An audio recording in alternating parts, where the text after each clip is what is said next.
अच्युतानंद कुमार जी। राधा महाराज जी, आपके चरणों में कोटि कोटि प्रणाम। महाराज जी, आप कह रहे हैं कि आप पढ़ाई करते हैं और आपके आगे 4 चुनौतियां हैं। एक है आध्यात्मिक नाम जप करना, पारिवारिक जिम्मेदारी, अध्ययन करना और ऑफिस का कार्य। महाराज जी, मैं चारों चीजों को बैलेंस नहीं कर पा रहा, एक समय पे एक ही कर पाता हूँ। नहीं, ऐसा नहीं, गलत है। कि काश मुझे नहीं, देखो, पहला है तुम्हारा नाम जप, दूसरा है परिवार का पोषण, तीसरा है अर्थ कमाने के लिए ऑफिस का कार्यक्रम। तो हमें लगता है सब एक दूसरे से जुड़े हुए हैं।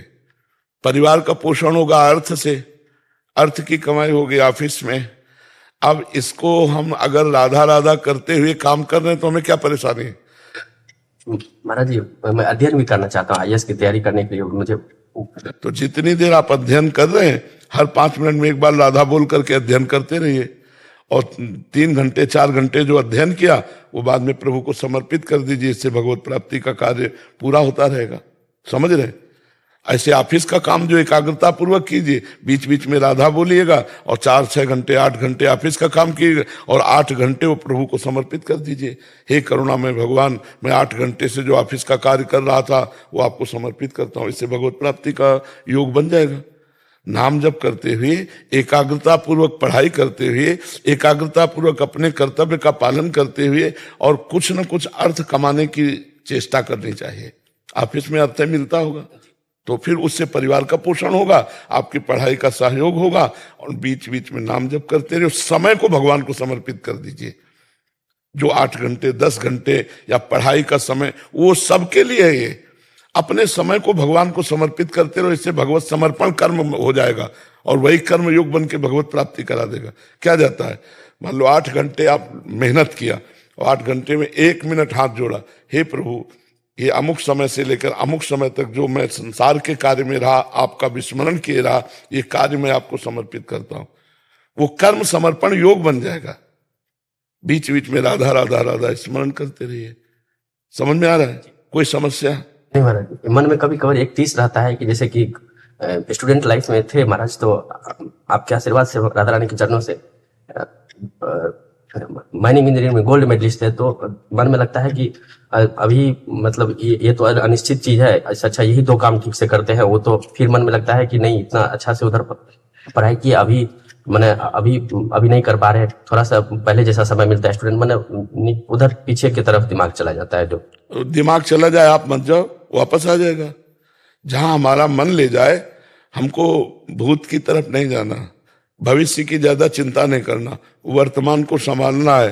तो भूत और भविष्य दोनों पवित्र हो जाएंगे, दोनों मंगलमय हो जाएंगे। जो हम कहा इसे करके देखो अब, ठीक है? हाँ, हम ये नहीं कह रहे कि 8 घंटे बराबर राधा नाम जप करो, बीच बीच में राधा राधा स्मरण करो, और ऑफिस का कार्य भगवान को समर्पित करो, पढ़ाई का कार्य भगवान को समर्पित करो, जो अर्थ मिले उससे परिवार का पोषण करो, सब समस्या का समाधान हो गया। ठीक है? परंतु गुरुदेव, उससे ज्यादा भाव प्रकट नहीं हो पाता ना जब तक हम उस चीज में चले ना। है?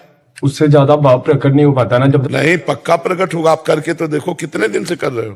करता हूँ कितने दिन से?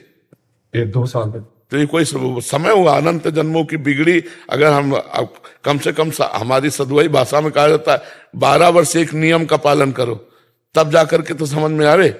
और अगर अभी प्राण निकल गए तो आप भगवत भाव से हो ना, आपका हर समय भगवान को समर्पित हो रहा है। वो आप उसे ऐसा खिलवाड़ मत समझे।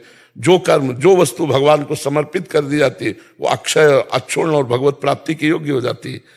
अगर आपको फायदा न मिला होता इस कर्म का, तो तुम्हारी बुद्धि यहां बैठने के लिए प्रेरित ही ना करती। 2 वर्ष में इतना तो हो गया है कि आप सत्संग सुनना पसंद करते हैं, आप साधु समाज पसंद करते हैं, आप अध्यात्म की उन्नति चाहते हैं। तो ये थोड़ी बात है। मायाग्रस्त जीव अगर इतना चाह लिया है तो आगे की मंजिल पूरी हो जाएगी। इसे आप खिलवाड़ ना समझें।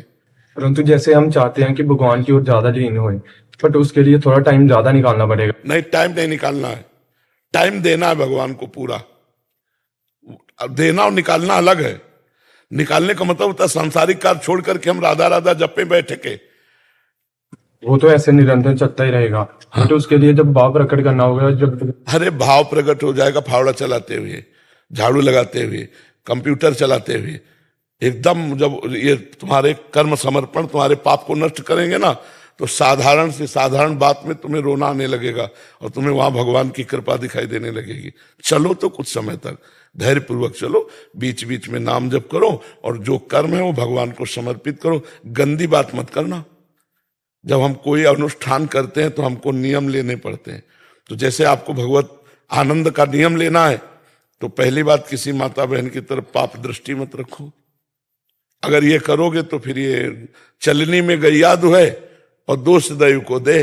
बढ़िया गाय 10 लीटर दूध देती हो, चलनी समझते हो ना, चलनी में ले जाओ, एक बूंद नहीं मिलेगा दूहने के बाद। आप कहे तो हमारे भाग्य में लिखा है, नहीं नहीं, पात्र सही रखो तो दूध टिक जाएगा।